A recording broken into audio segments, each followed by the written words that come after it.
घूमने आओ या काम करो तुम, तब पता चलेगा तुमको। तब कैसे खाते हैं लोग हर एक को, छूटे समझ हमको। और वही आज हमको गाली दे रहे हैं, गढ़वाली बोल की। गढ़वाली हमारे उसको कौम को जो बदनाम वो करके हमको गाली दी जा रही है। बाद में पता चला कि गढ़वालियों को गाली देते हुए कहा जा रहा था कि हम इनको ऐसे कर देंगे, रहने नहीं देंगे, कल के आए हुए पहाड़ी जो हैं और हम हमारे साथ टक्कर लेंगे। तो हमने देखा एक क्रिमिनल को नहीं पकड़ पा रहे सर, चुल्लू पर पानी नहीं तो उस नाले में डुबकी मारो, शर्म करो। बोले थे कि इनको बाहर निकालो और पेट्रोल लेके आओ, इनके घर पर आग लगा दो और इनकी गाड़ी पर आग लगा दो, हम इनको जिंदा जला देंगे। और किसी एक घर पर गैंगस्टर वार करके 20 से अधिक लोगों ने हमला किया और मैंने घर का भी वीडियो फिल्मा रखा है, उस बस्ती का भी, उनके अवैध दुकानों का भी। और जानलेवा हमला के तहत उन पर कार्रवाई की जाती है और उनको रातों रात अरेस्ट करना चाहिए था ताकि ये अपराध ना कर सकें, इन पर सख्ती से कार्रवाई हो। ऐसा नहीं हुआ, मिली जुली भगत से उनको अब तक फरार कर रखा है। घर के अंदर घुसने मारने के लिए लेट के जा रहे हैं, उसके बाद ये पुलिस वाले उन्हीं के साथ बैठ के दारू पी रहे हैं, उनके साथ घूम रहे हैं। एक बस की बात नहीं, हमें बाहर कर रहे हैं, हमें कर रहे हैं बाहर। स्वागत है आप सभी का हस्तक्षेप पर। मैं हूं आपके साथ औरव सिंह। अभी हम मौजूद हैं हर्रावाला चौकी में, जहां पर आप मेरे पीछे देख सकते हैं कि पूर्व सैनिकों ने हर्रावाला चौकी का घेराव कर लिया है। दरअसल मामला मैं आपको जरा बता दूं कि मामला यह है कि कल रात को एक पूर्व सैनिक के बेटे को कुछ बस्तियों के अज्ञात युवकों ने मारा पीटा, उसके बाद उनके घर पर भी हमला किया, जिसके बाद से पूर्व सैनिकों में आक्रोश है, क्योंकि उनका भी ये आरोप भी है कि पुलिस वालों के द्वारा उचित कार्रवाई उन युवकों के खिलाफ नहीं की गई। जिसके बाद से पूरा पूर्व सैनिक यहाँ पर आक्रोश में आज उन्होंने यहाँ पर घेराव कर लिया है। अभी यहाँ पर हम कुछ युवकों से और पूर्व सैनिकों से बात करेंगे और उनके जो माता पिता युवक के उनसे भी बात करेंगे और जानेंगे कि पूरा मामला क्या है। अभी हमारे साथ उनकी बेटी मौजूद है, जो दंपति थे जिनके साथ मारपीट की गई थी, उनकी बेटी यहाँ पर मौजूद है। तो बताएंगे मैम क्या पूरा वाकया क्या है, हमें बता दीजिए एक बार। पूरे वाकया ये है, मैं अपने ससुराल में थी, मेरे छोटे भतीजे ने मुझे फ़ोन किया और बोला कि बुआ यहाँ पर लड़ाई होगी, और मैं आई वहाँ पे तो पूरे जो थे तो पूरे हमारे उस पर चिपटे हुए थे गेट के ऊपर, और कह रहे मुझे बोले थे कि इनको बाहर निकालो और पेट्रोल लेके आओ, इनके घर पर आग लगा दो और इनकी गाड़ी पर आग लगा दो, हम इनको जिंदा जला देंगे। और फिर इतने में मैंने बोला पहले मुझे मारो फिर मारना उनको, मैंने कहा गेट खोल के देखो। और फिर मैंने बोला मैं पुलिस वाले को फ़ोन कर दूँ कि करके देखो, कि मैंने उसके बाद पुलिस वाले को फ़ोन किया 108। फिर उसके बाद जैसे मैंने फ़ोन लगाया स्पीकर ऑन करके, फिर वो धीरे धीरे भागने लग गए। क्या कोई पुरानी रंजिश है उनसे आपसे? उनको पूछ लो ना, हम उन्हें जानते ना, उनसे हमारी कोई बातचीत होती, कुछ भी नहीं होती हमारी उनसे। कहाँ से आए थे ये लोग?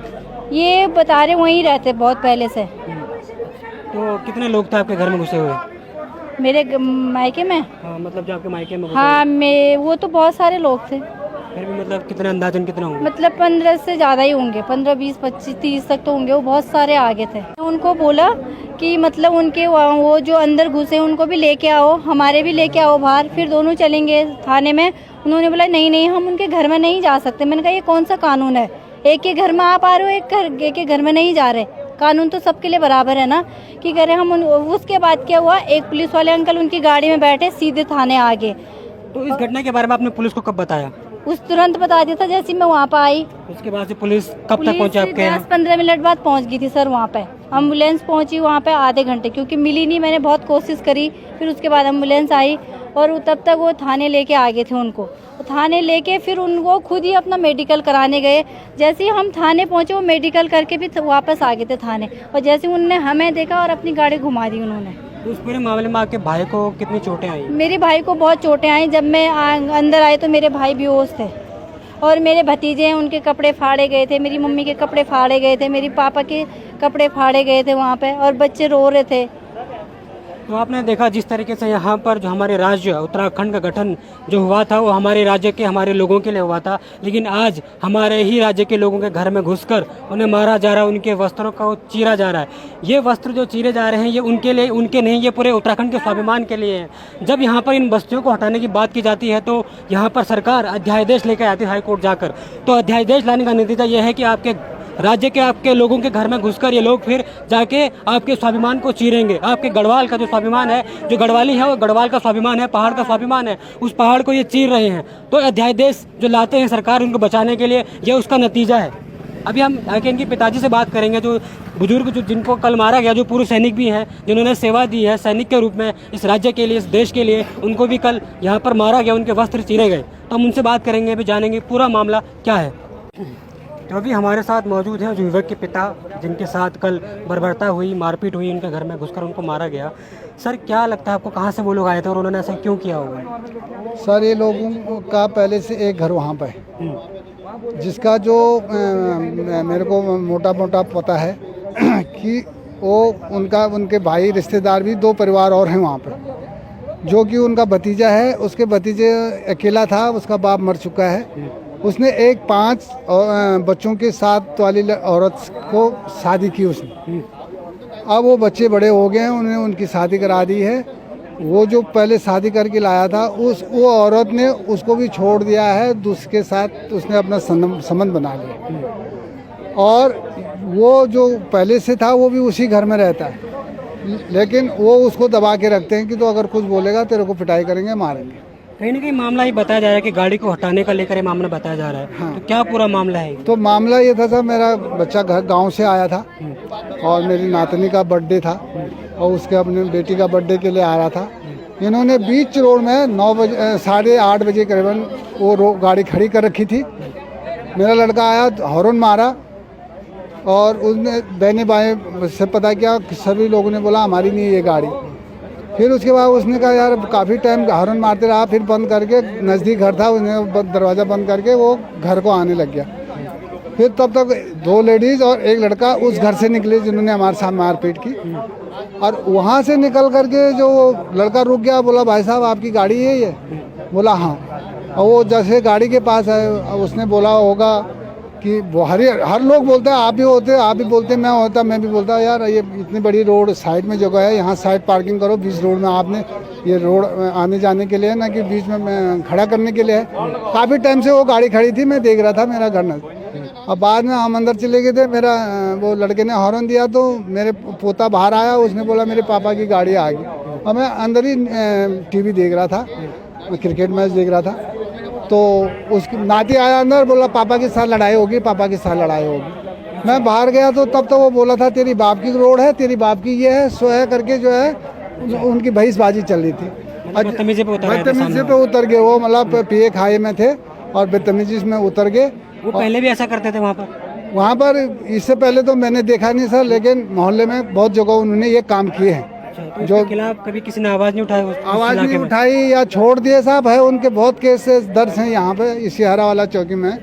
लेकिन अभी लोग बोले, तुम आए, पुलिस वाले भी बोले आपने हमको क्यों नहीं चतलाया, ये नहीं किया। जब मेरे साथ कोई आज तक कोई घटना ही नहीं हुई थी, मैं बीच में क्यों वो बन के आता? जब हमारे साथ ये घटना हुई तब उसके बाद उनके पूरी परिवार आए, 5-6 महिलाएं आई, मैं बीच में छुड़ाने के लिए गया, उन्होंने पीछे से मेरे को डंडे के वार कर दिए, लड़के को भी मार दिया। हम 2 ही थे, तीसरा मेरे सहयोग कोई नहीं था।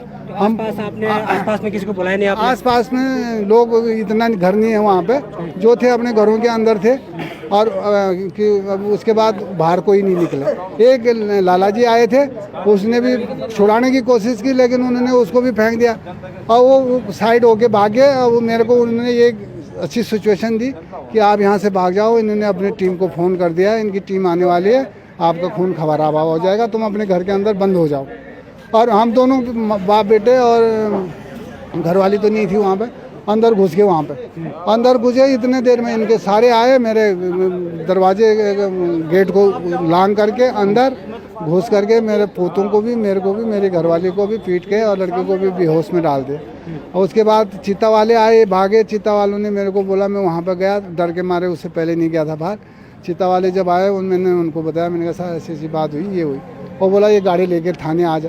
तो जो बाद में जो लोग आए थे, जितने लोग आए थे, वो कहाँ से आए थे? कुछ पता चला कहाँ से आए थे वो लोग? वो लोग उनके कोई पीछे ये बस्ती बिठा रखी सर इन्होंने, जो अपने वोट बैंक के लिए रखा हुआ है। मैंने सबसे पहले अपने पार्षद को भी फ़ोन किया था, उन्होंने लेडीज़ हैं, उन्होंने बोला मैं दिल्ली हूँ, आप राहुल जी को फ़ोन करो, उनके हस्बैंड को। उनको फ़ोन किया, उन्होंने मेरे को जवाब दिया कि आप पुलिस को फ़ोन करो। और तब से अभी तक वो एक बार भी दर्शन देखने नहीं आए। एक तो ये भी है उसका इलाका था, उन्हें जांचना था कि भाई क्या बात होगी, क्या होगी, वो भी नहीं आए। तो उसके बाद आपने पुलिस को कब फ़ोन किया, कब पुलिस आई? पुलिस को मैंने उसके बाद फ़ोन किया था, पुलिस 1.5 घंटे बाद पहुंची।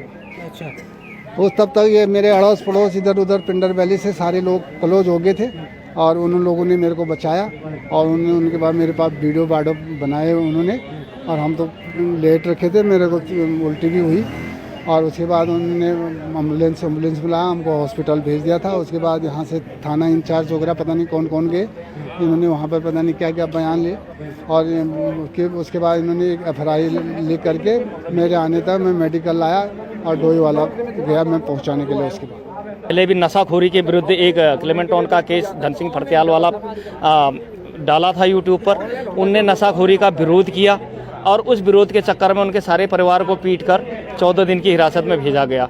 आज आम बात है, जब कोई सड़क से जा रहा हो हर कोई बोलता भाई साहब थोड़ा गाड़ी हटा दो या हॉर्न बजा के चलो या आप ओवर स्पीड में हैं। तो ऐसा आप और मेरे साथ प्रतिदिन होता है, लेकिन कोई किसी पर हमला नहीं करता। ये हमला गैंगस्टर वार है, इनकी पूरी गैंग है। उस फैक्ट्री जो बस्ती है अपराध की फैक्ट्री, जब मैं वहाँ पर गया तो वहाँ पर जब मुझे पता चला वो सारे या तो ग्रामीण समाज की ज़मीन है या फिर वो वन विभाग की ज़मीन है। ठीक नाले के पार शराब की फैक्ट्री भी है। लेकिन जब मुझे ये पता चला कि इन लोगों के अवैध पूरे शराब के कारोबार हैं, उनकी 2 दुकानें हैं, दोनों पे ताला था। जल्दीबाजी में वो भागा हुआ क्योंकि मुर्गे बाहर पर वैसे ही छोड़े थे दुकान पे और ताला मार के भाग गया था। जब पड़ोसी दुकानदार को मैंने पूछा, उनने कहा ये यहाँ से अभी अभी गया है। तो जैसा कि हमारे उपाध्यक्ष मनोहर रोथान जी बोल रहे थे कि पहले जो पुलिस वाले गए वहाँ तस्दीक के नाम पर, उन्होंने ही उनको भगाया, इसमें कोई आपको संदेह नहीं होना चाहिए। सबसे पहली बात, ये उस अवैध बस्ती बताएगी सरकारी संरक्षण का मैं आपको चैन बताता हूँ। सबसे पहले इनने प्रधान जी को फ़ोन किया, प्रधान जी नहीं आए। फिर इन्हें पार्षद महोदया को फ़ोन करा, उन्होंने बोला पुलिस थाने चले जाओ। इतने अनजान हम भी नहीं है, पुलिस थाने तो जाएंगे ही, लेकिन वो भी नहीं आए क्योंकि वो एक फिक्स्ड वोट बैंक पाला है राजनीतिक संरक्षण का। यही लोग उनको बसा रहे हैं।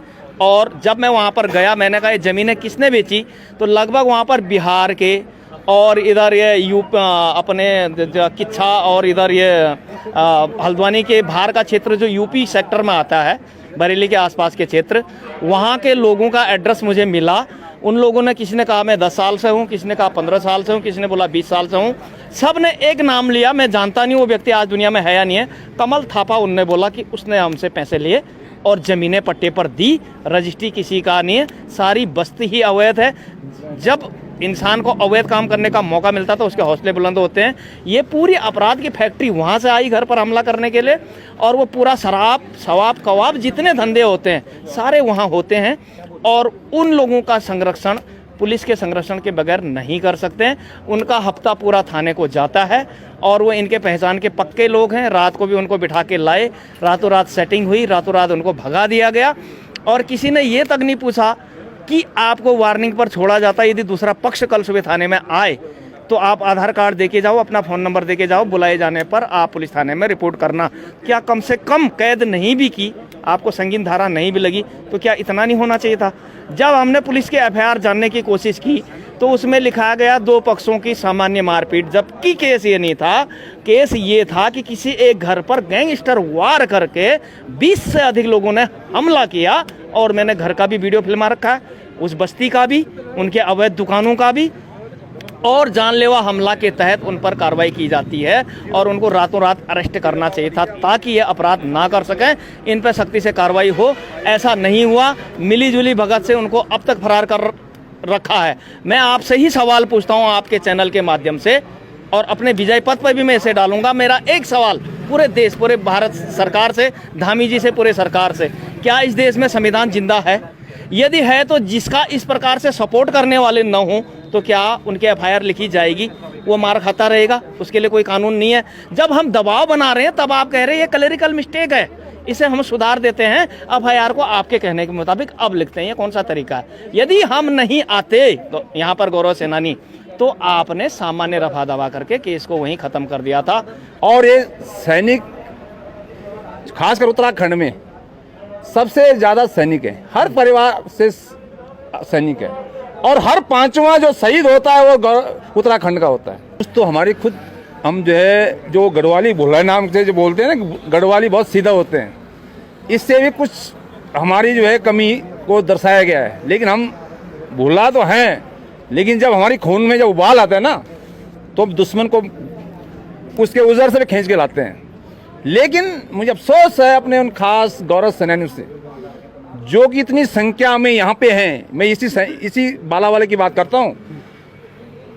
कम से कम यहाँ पे 10,000 पूर्व सैनिक हैं, लेकिन आज यहाँ पे मैं देखता हूँ तो यहाँ पर मात्र 10 भी जो है वहाँ के नहीं आए होंगे, क्योंकि जब हम अपनी आपस में ही आप एक दूसरे की सुरक्षा नहीं करेंगे तो बाहर वाला क्यों आएगा।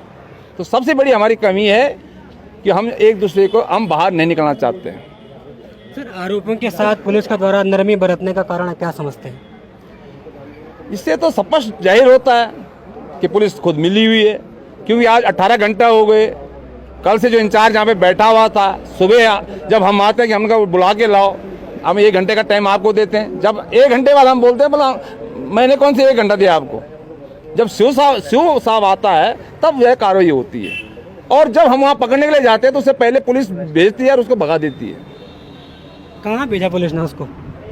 अब ये पता कहाँ भेजा, वो उनकी अपनी मिली भगत है, हम क्या बोल सकते हैं उसमें, इसमें क्या कर सकते हैं। हमें ज़्यादा कुछ तो जानकारी नहीं है, लेकिन इतनी जानकारी थी, हम लोग शाम को खाना खाने के बाद जो है इवनिंग वॉक करते हैं, तो थोड़ा सा घर से हम अपनी दूर निकले हम, जैसे वारदात जहाँ हुई थी उसके आसपास जाके चीख पुकार मच रही थी बहुत ज़्यादा।